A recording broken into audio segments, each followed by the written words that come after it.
इस 9 साल के दौरान बावजूद इनके वादे के ना एक एमएलसी सीट दी गई, ना एक एमपी को भेजाया गया मुसलमान।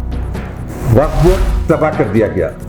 उर्दू अकेडमी होगी खत्म। जो रिजर्वेशन थे हमारे 4%, हकीकत में वो सिर्फ 3% जो है ना उस पर अमल किया जा रहा है। कॉलेजेस की हालत इतनी ख़राब होगी हमारे जिसकी कोई हद नहीं। अब जब आप 2-2 साल 3-3 साल तक हमारे फीस रिम्बर्समेंट नहीं करेंगे तो हमारा क्या असर होगा? हम कहाँ से तनख्वाह देंगे?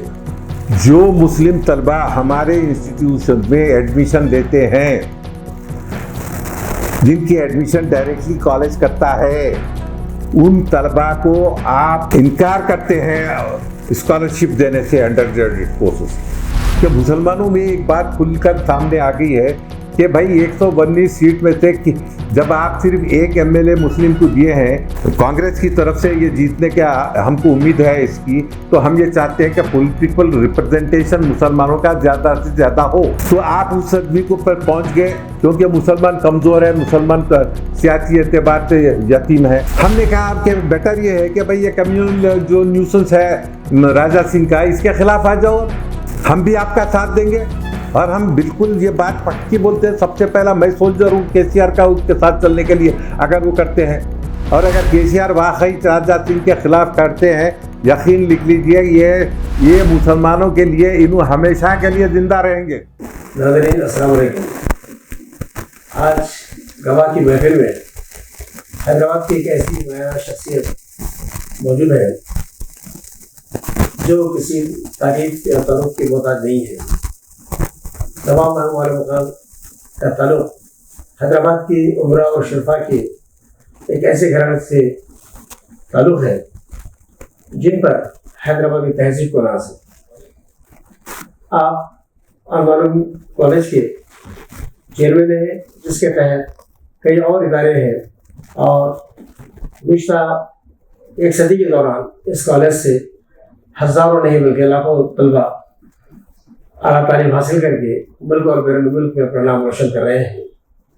नवाब महबूब मुखान की शख्सियत न सिर्फ समाजी सहाफ़ती हलक़ों में बल्कि सियासी हलक़ों पर भी असरअंदाज होती है। एक तवील अरसे से खामोशी अख्तियार करने के बाद गुज़श्ता दिनों कामारेड्डी में आपकी तकरीर ने बड़ा तहलका मचा दिया और अवाम में यह क़ियास राया हो रही है कि क्या इलेक्शन 2024 में नवाब महबूब आलम खान कोई अहम रोल अदा करना चाहते हैं।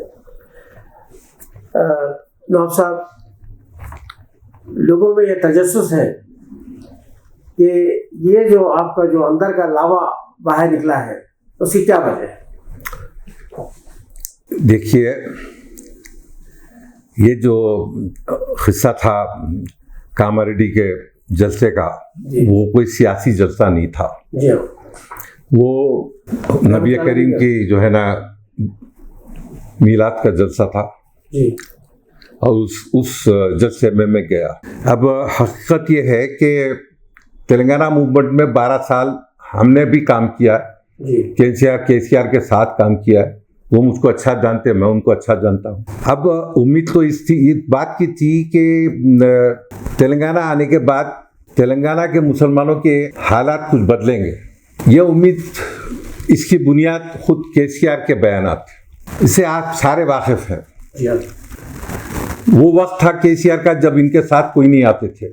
हमने आगे बढ़ा, जया गार्डन के अंदर इनको बुलाया, पूरे माइनॉरिटी इदारों की तरफ से इनका जलसा किया। उसके बाद Shah garden, Shah function hall, लकड़ी के पुल में पूरे मुसलमानों को जमा किया और केसीआर को बुलाया, प्रोफेसर जयशंकर को बुलाया और ये जो है ना इस मसले को आगे हटाया। और मैंने 2 वक्त सारा तेलंगाना का दौरा किया है हेलीकॉप्टर। और मैं उस वक्त कई लोग तेलंगाना के खिलाफ बात कर रहे थे, तो मैंने इन लोगों को, बिलखुसूस मुस्लिम बरादरी को, मेरी कौम को मैंने ये बताया कि ये सरजमीन है दक्कन, इस पे हमारे असलाफ के नक्श कदम हैं। ये करीमनगर, ये निज़ामाबाद, ये आदिलाबाद, ये सारे के सारे, ये ज़हीराबाद, ये सारे के सारे जो है ना, ये खुद निशानी है हमारे असलाफ की, और इस पर हम पे लाजिम है कि हम तेलंगाना के लिए आगे बढ़े।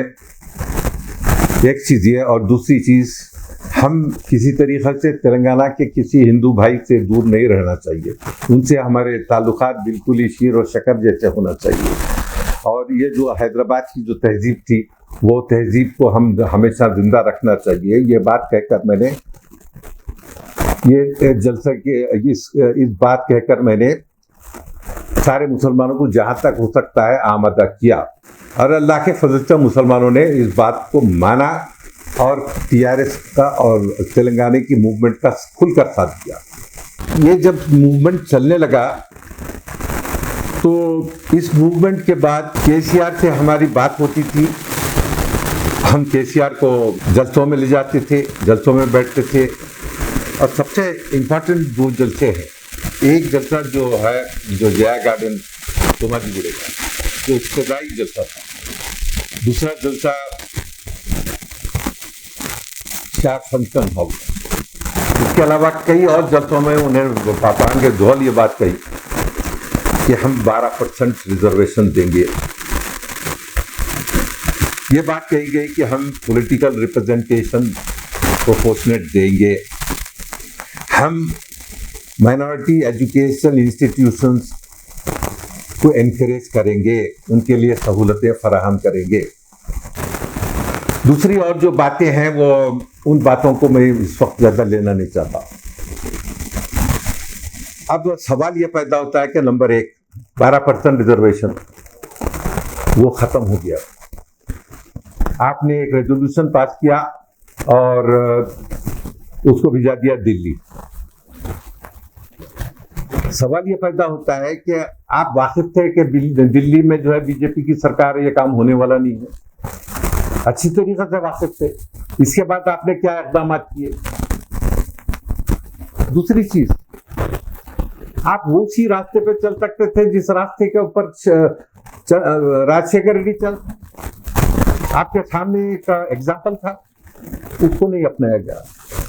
तो 12% नहीं, छोड़ो 5%, 4%, 3%, 1% तो देना था मुसलमानों को, ये नहीं हुआ। पॉलिटिकल रिप्रेजेंटेशन की बात जो इन्होंने वादा किया था, एक सीट दी गई है इस वक्त मुसलमान। इस 9 साल के दौरान बावजूद इनके वादे के ना एक MLC सीट दी गई, ना एक MP को भिजाया गया मुसलमान। वक्फ बोर्ड तबाह कर दिया गया। एक ऐसे आदमी को लेके आके आप बिठा दिए वक्फ बोर्ड पे जो ना पढ़ता था, ना जो जानता था, ना पढ़ना जानता, ना लिखना जानता। वक्फ बोर्ड हो गया तबाह, उसको आपने सील कर दिया आकर। उर्दू एकेडमी हो गई खत्म। उसके बाद जो रिजर्वेशन थे हमारे 4%, हकीकत में वो सिर्फ 3% जो है ना उस पर अमल किया जा रहा है। अब ये सारी चीज़ें हैं। कॉलेजेस की हालत इतनी ख़राब हो गई हमारे जिसकी कोई हद नहीं। हम ये पूरे जितने टेक्निकल एजुकेशन इंस्टीट्यूशंस हैं वो पूरे के पूरे फी रीइंबर्समेंट पे डिपेंड करते हैं। माइनॉरिटी इंस्टीट्यूशंस की जो पैसे हैं, जो फीस है, वो नॉन माइनॉरिटी इंस्टीट्यूशन के मुकाबिल बहुत कम है। हमारी सरप्लस बहुत कम है। अब जब आप 2-2 साल 3-3 साल तक हमारी फीस रिइंबर्समेंट नहीं करेंगे तो हमारा क्या असर होगा? हम कहाँ से तनख्वाह देंगे? हमारे स्टाफ को कहाँ से तनख्वाह देंगे? हम हमारे कॉलेजेस को किस तरीके से उसको मेंटेनेंस करेंगे? किस तरीके से उसको डेवलप करेंगे? एक तो ये बात हुई। दूसरी बात जो सबसे सीरियस बात है कि जो डिग्री कॉलेज में एडमिशन्स होते हैं, वो जो दोस्त इनकी जो कमिटी है उसके जरिए डिग्री कॉलेज के एडमिशन्स करते हैं, वो सेंट्रलाइज्ड एडमिशन है। जबकि सुप्रीम कोर्ट ने साफ कहा कि ये इस सेंट्रलाइजेशन को आप नॉन प्रोफेशनल कोर्सेज के पर आयद नहीं कर सकते। और जहाँ तक माइनॉरिटी मुस्लिम माइनॉरिटीज़ का मामला है, खुल्ला सुप्रीम कोर्ट ने कहा कि ये काम यहाँ लागू नहीं कर सकते आप। तो हम गवर्नमेंट से अप्रोच किए और गवर्नमेंट ने खुद ये बात बताई, हमको इजाज़त दी कि भाई आप एडमिशन अपने कर लीजिए, लेकिन आज तक जियो इशू नहीं हुआ, सिर्फ मेमो इशू होता है। हमने मुसलसिल कहा कि भाई आप परमानेंट जियो दे दीजिए, आप परमानेंट जियो देने से बिल्कुल तैयार नहीं है आप। इसकी वजह से जो गैर यकीनी सूरत हाल हो गई है। अब आप गौर से कीजिए, सबसे इम्पोर्टेंट बात, जो मुस्लिम तलबा हमारे इंस्टीट्यूशन में एडमिशन लेते हैं, जिनकी एडमिशन डायरेक्टली कॉलेज करता है, उन तलबा को आप इनकार करते हैं स्कॉलरशिप देने से अंडर ग्रेजुएट कोर्सेस।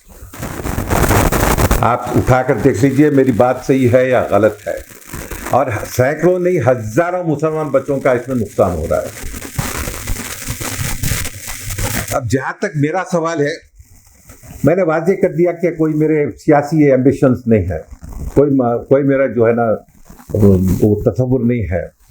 मेरी सुबह और शाम मेरी कौम के लिए है और मेरी ज़िंदगी खुली किताब है। मैं मुसलमानों की तालीम और तदरीस को अपनाया और यही जो है ना इसी में मेरी ज़िंदगी के तकरीबन 40-45 साल लग गए। अल्हम्दुलिल्लाह मेरी रोटी का ज़रिया अलग है, मेरी रोटी अल्लाह ताला इज्जत से देता है, मुझे काफ़ी देता है। लेकिन इन हालात के अंदर ना हम केसीआर से मिल सकते हैं, ना हम केसीआर से बात कर सकते हैं, ना हम केसीआर को रिप्रेजेंट कर सकते हैं। क्या किया जाए, ये बात बताइए, क्या किया जाए। और ये केसीआर जिसको हम पर्सनली जानते हैं, जब हमारा ये हशर है तो आम मुसलमान का क्या हशर, ये अंदाजा लगा लीजिए इसका। अब इसके बाद दूसरा जो मसला उठाया वहां पर वो शब्बीर अली साहब के इलेक्शन लड़ने का। देखिए मैं वाज़ेह एक बात करना चाहता हूँ, जहाँ तक शब्बीर अली यकीनन मैं उनको जानता हूँ। कई वक्त शब्बीर अली ने आगे बढ़कर मुस्लिम इदारों की मदद की, इसमें कोई शक और शुबा नहीं है, और हमेशा जो है ना वो आगे रहे। लेकिन जहाँ तक उनका इलेक्शन का मामला है, ये उनका जाती मामला है। मैं कोई कांग्रेस का मेंबर नहीं हूँ, मैं कोई उनके इलेक्शन का ठेकेदार नहीं हूँ। अब वो हालात ये हैं कि खुद चंद्रशेखर राव साहब वहाँ से इलेक्शन लड़ रहे हैं। अब वहाँ पर मैं गया तो मुसलमानों में इंतहा ज़्यादा बेचैनी देखा। इसके अलावा मैं यहाँ पर बैठता हूँ, रोज़ सुबह से शाम तक कई मुसलमानों से मिलता हूँ। इन लोगों में सख्त बेचैनी आ गई। बेचैनी की वजह क्या है कि ये शब्बीर अली साहब का जीतना और हारना ये कोई माने नहीं रखता इस मामले। अगर उनकी पार्टी वोट लेगी तो शब्बीर अली जीतेंगे, नहीं लेगी तो शब्बीर अली हार जाएंगे, साफ साफ जाहिर है। अब रहा है कि चीफ मिनिस्टर होता है, एक मामूलियत में रहता है। लेकिन जो मुसलमानों में बेचैनी है, जो मैं कोई केसीआर का दुश्मन या कोई अगेंस्ट नहीं हूँ, मेरे ताल्लुकात इतने पुराने हैं उनसे कि मैं उनको मैं मशवरा दे सकता हूँ। मैं मुसलमानों के जो जज्बात हैं वो उन तक पहुँचा सकता हूँ। कई लोग उनके नहीं पहुँचाते हैं, वो उनके साथ दुश्मनी कर रहे हैं। जो है ग्राउंड लेवल जो हालात हो रहे हैं, जो है माइनॉरिटीज़ की जो थिंकिंग है, ये उन तक जाना चाहिए। लड़े केसीआर ना लड़े केसीआर, ये उनकी मर्जी है। हमने कहा खुला इट रिक्वायर्स रीथिंक, दोबारा सोचो इस मामले पे। क्यों कहा कि मुसलमानों में एक बात खुलकर सामने आ गई है कि भाई 119 सीट में से जब आप सिर्फ एक एमएलए मुस्लिम को दिए हैं, कांग्रेस की तरफ से ये जीतने के हमको उम्मीद है इसकी, तो हम ये चाहते हैं कि पॉलिटिकल रिप्रेजेंटेशन मुसलमानों का ज़्यादा से ज़्यादा हो। तो आप उस आदमी को पर पहुंच गए, क्योंकि मुसलमान कमज़ोर है, मुसलमान सियासी एतबार से यतीम है। हमने कहा कि बेटर ये है कि भाई ये कम्युनल जो न्यूसेंस है राजा सिंह का, इसके खिलाफ आ जाओ। अब हम भी आपका साथ देंगे और हम बिल्कुल ये बात पक्की बोलते हैं। सबसे पहला मैं सोल्जर हूँ केसीआर का उसके साथ चलने के लिए, अगर वो करते हैं। और अगर केसीआर वाकई राजा सिंह के खिलाफ करते हैं, यकीन लिख लीजिए ये मुसलमानों के लिए इन्हों हमेशा के लिए जिंदा रहेंगे, इटर्नल। इसके बारे में दो हुर्फ नहीं है। और हर एक मुसलमान तेलंगाना का हर मुसलमान इनके लिए उठकर खड़े रह जाएगा, इनके और इनके पार्टी के लिए। और ये बहुत ही सीरियस मामला है। मुसलमानों के जज्बात इस पे बहुत ज़्यादा जो है ना इस वक्त ठेस पहुंची हुई है उन जज्बात को। और कई जगह से गुज़िश्ता 2 दिन से तो सैकड़ों की तादाद में लोगों ने मुझे कांटेक्ट किया, डिस्ट्रिक्ट से कांटेक्ट किया और कई जगह से कांटेक्ट किया। ये बेचैनी मुसलमानों में बहरहाल फैली हुई है कि आप एक सीट देते हैं, कोई एमएलसी नहीं दिया, कोई एमपी नहीं दिया, और उसके बाद एक कांग्रेस का एक मुसलमान रिप्रेजेंटेटिव हो सकता है मुसलमानों का, तो उसको ख़त्म करने की बात आ गई। तो ये चीज़ पे मैं साफ साफ बात कर रहा हूँ, मैं कोई केसीआर का दुश्मन नहीं हूँ, मैं उनका हमदर्द हूँ। जो ग्राउंड लेवल के जो मुसलमानों के तासुरात हैं वो उन तक पहुँचाया। इसके बाद उनकी मर्जी है कि वो सुनते हैं नहीं सुनते हैं, वो कंटेस्ट करते हैं नहीं करते हैं। अब चाहे शब्बीर अली साहब जीते या ना जीते, उससे मेरा क्या ताल्लुक़ है, उससे कोई ताल्लुक़ नहीं है। अगर उनकी पार्टी में दम है, अगर शब्बीर अली के कामारेड्डी के अवाम के अंदर शब्बीर अली वोट लेने के काबिल है, तो यकीनन शब्बीर अली जो होगा होगा। आपके अब मैं ये जो बात बोला, ये बात बिल्कुल मैं वाज़े तौर पे कह दिया। मेरा मामला और मेरा रोना और मेरी बात जो है ना सिर्फ और सिर्फ मुसलमान इदारों की हद तक, तालीमी इदारों की हद तक। ये तालीमी इदारों में हम किस तरीके से चला रहे हैं वो हम जानते हैं। हमारी कौम गरीब है, हमारी कौम सियासी एतबार से बहुत कमज़ोर है, हमारी कौम फाइनेंशियली बहुत वीक है। हमारे इदारे भी ये हमारी इस कैफियत को पूरी तरीके से रिफ्लेक्ट करते हैं। ये भी कमज़ोर है, ये भी फाइनेंशियली कमज़ोर है, इनमें ताकत नहीं है, क़ुव्वत नहीं है। और यह जब बात है कि जहाँ तक मुस्लिम तलबा की बात है, वो लोग पूरे का पूरा इन्हीं इदारों पर डिपेंडेंट है। और एक बात याद रखिए, जहाँ तक केसीआर का एक इक़दाम है माइनॉरिटी स्कूल्स कायम करने का, वो हम तो उसके इतने कायल हैं जिसकी कोई हद नहीं। हम तो मशहूर हैं, हम तो जहाँ बात हुई तो हम तो ये बात बोलते हैं केसीआर ने ये कायम किया। जहाँ पर उसको बेनिफिट देना चाहिए वो होना चाहिए उसको। लेकिन हमारा रोना यह है कि हमारे इदारे ख़त्म हो जाएंगे और ये बहुत प्रिकेरियस सिचुएशन में आ गए हैं। सबसे पहली बात यह है कि ये मैं समझता हूँ तेलंगाना की तारीख में एक वाहिद चीफ मिनिस्टर है जिससे मिल नहीं सकते। और जब अंदाज़ा लगाइए, एक शख्स जो आपको जानता है 10-12 साल से, उसका ये हशर है, तो मेरी कौम के गुरबा का, मेरी कौम के मिस्किनों का जो मिस्किन लाचार है, जो आप तक पहुंच सकना चाहते हैं, जो हुक्मरान है, आप तो हुक्मरान है, हर एक के हुक्मरान है। आप हिंदू के हुक्मरान है, मुसलमान के हुक्मरान है, आप गरीबों के हुक्मरान है, अमीरों के हुक्मरान है। ये नहीं कि खाली जो है ना इंडस्ट्रियल्स और बिल्डर्स का जो लॉबी है उसी के आप वो है उसी के हुक्मरान है। ऐसी बात नहीं है। आपका फरीज़ा है, केसीआर का फरीज़ा है, अभी क्या हर चीफ मिनिस्टर का फरीज़ा है कि उसके स्टेट के जो मजबूर, जो गरीब हैं, उनकी बात सुनने के लिए आ गया है। कम से कम दिन में एक साल में 1-2 दिन तो रखिए, 3 दिन तो रखिए, महीने में एक वक्त तो रखिए कि भाई हम आके आपसे बात कर सके। कई जगह हो रहा है ये। हम कहाँ जाएं तो कहाँ जाएं, हम रोए तो कहाँ रोएं। बात इतनी है और बिल्कुल साफ है। अगर कोई इख्तिलाफ करता है भाई मैं माफ़ी चाहता हूँ। ये आप कल की तकरीर के बाद आपको कई फ़ोन आ रहे हैं, तो क्या कोई टीआरएस वाले भी आपसे अप्रोच हुए? कौन? टीआरएस वाले। देखिए, कई टीआरएस वाले तकरीबन मुझे जानते हैं, कई कांग्रेस वाले जानते हैं। अल्लाह के फजल से तेलंगाना के तकरीबन हर मुसलमान, हिंदू मुसलमान मुझे जानता है और मेरे ताल्लुकात जिस तरीक़े से मुसलमानों के उसी तरीक़े से हिंदुओं के। मेरा आउटलुक बिल्कुल सेक्युलर है और मेरी कौम की आवाज़ उठाना कोई कम्युनल बात नहीं है। मेरी कौम की आवाज़ इसलिए उठाता हूँ कि यह बहुत मजबूर और लाचार है। कई लोग टेलीफोन किए हैं, मुसलसिल टेलीफोन मेरे बजते ही जा रहे हैं। कई लोग पर्सनली आए हैं, पर्सनली मिले हैं और सब लोगों ने इस बात को अप्रिशिएट किया। अब रहा है कि ये बात तो हर एक के जहन में है। मैंने जो बात की, मैंने जो आर्टिकुलेट किया, वो मेरी बात तो थी, लेकिन यहाँ मुसलमानों का ख्याल है कि भाई ओनली शब्बीर अली जीतता है, हारता है, इससे अपना कोई ताल्लुक नहीं है। लेकिन ये कैफियत नहीं होना चाहिए। आपके बात का इंटेलिजेंस रिपोर्ट गई होगी सीएम के पास? तो अगर वो रिपोर्ट जाए या ना जाए, देखिए ये मसला तो ऐसा है कि ये मेरी तहरीर पूरी फेसबुक पे आई, मेरी तहरीर यूट्यूब पे आई और यकीनन गई होगी इंटेलिजेंस रिपोर्ट, और मैं चाहता हूँ कि इंटेलिजेंस रिपोर्ट जाए उन तक, क्योंकि हालात उनको हकीकत हालात मालूम हो, वो खुद मेरी स्पीच सुने। मैंने एक लफ्ज़ भी किसी के खिलाफ नहीं कहा, एक लफ्ज़ भी किसी पार्टी के खिलाफ नहीं कहा, मैं कांग्रेस की तायद में एक बात भी नहीं कही। हुकूक है आर्टिकल 31 के तहत। इससे पहले भी जो है ना इंजीनियरिंग कॉलेज को केसीआर की हुकूमत ने ख़त्म कर दिया था, खुद मेरे कॉलेज को ख़त्म कर दिया था। सुप्रीम कोर्ट जाकर हमने उसको ऑर्डर लाया और सुप्रीम कोर्ट में हमने जीता, और है तो वो कॉलेज चल रहे हैं। ये तो चीज़ हमने देखा है और उस चीज़ के लिए हम प्रिपेयर्ड भी हैं। जो हमारा राइट है उसके लिए तो हम लड़ेंगे। अगर कोई किसी सियासी जमात से मुदावत है, कि कोई भी सियासी जमात अगर आपको ऑफर करेगी? नहीं, उस हद तक आप बिल्कुल इत्मीनान रखें, मेरा कोई मंशा नहीं है उधर, और ना ही मेरा उस वो एंगल है मेरी ज़िंदगी का।